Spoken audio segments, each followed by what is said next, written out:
Hey guys, Boy here. Today we'll talk about 9 high MMR tricks to own with Mirana. Range carries are notorious for their bad wave clear, low base damage and lack of damage block.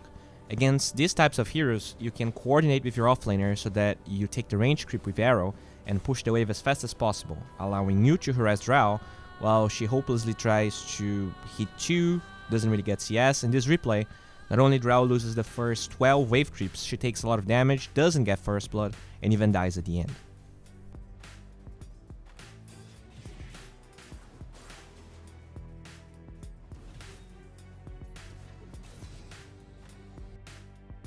People really underestimate how easy it is to hit arrows with Mirana.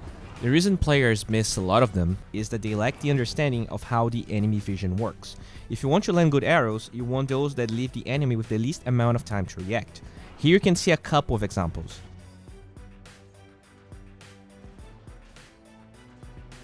You can use the enemy's attack animation or skill animation to hit them. You can use angles that are really hard for the enemy to react to because they will only see the arrow when it's too late. And you can use your ally stuns to make sure your arrow cannot miss.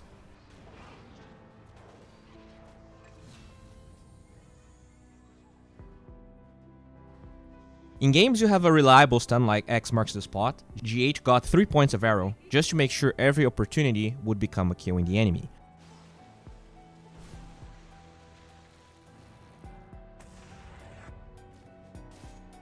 But that's not your reality every game, and if he had an offlaner with no stuns or an unreliable one, he would just max Starstorm instead, since it gives you overall more impact in teamfights and it's a more stable spell.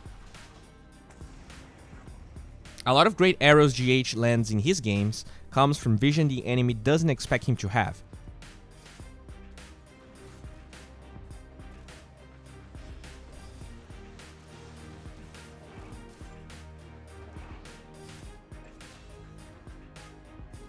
It also helps you to snipe couriers with leap.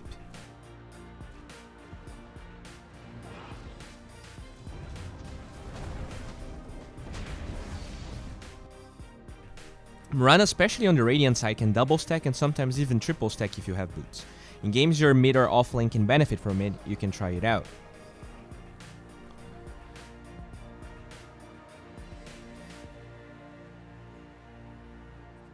When you're against squishy boys like AA, Kotl, make sure to zone them so that your large camp spawns and their small camp doesn't.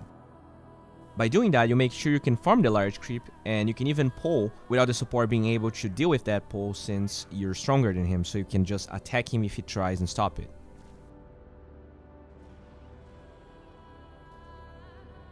A lot of people still get items like Bottle on Mirana, but with the lack of minute 2 runes and with the buff to items like Raindrops and Sage's Mask, Bottle is rarely a great addition on your hero. If you think about it, Sage's Mask gives you 120 mana every 2 minutes for 200 gold, whereas Bottle, in case you get a rune, gives you 220 mana but for triple the investment. But on top of that, you're competing with your own mid player, the enemy mid player, and it's also an item that doesn't become anything, and it's not like as a Mirana, you're taking a lot of damage and the HP part doesn't really help you at all. GH gets Sage's Mask and Raindrops every game, and it allows him to be super active with the hero. I see this in every bracket, with the only exception being mid to high immortal games. There's absolutely no reason for you to arrow an enemy if your lane has another stun. The wasted potential is so big and potential reward is always very, very little.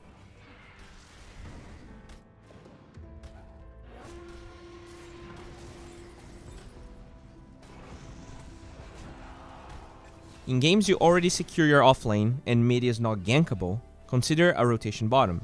The rotation should be around the bounty time so that you can reap more benefits than 1 kill, since the rotation also involves your TP being spent and you don't want to be stuck in another lane.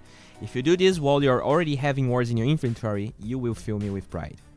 Guys, thank you a lot for watching, commenting and subscribing. If you're interested in coaching, you can get my rates via DM on Twitter. In case you want to learn how to play Dota, maybe you're afraid to play Dota by yourself, we have a huge Discord channel with a lot of cool people you can meet from around the globe. Finally, if you enjoyed this channel, maybe consider helping our Patreon. We do have a lot of cool rewards there in case you're interested.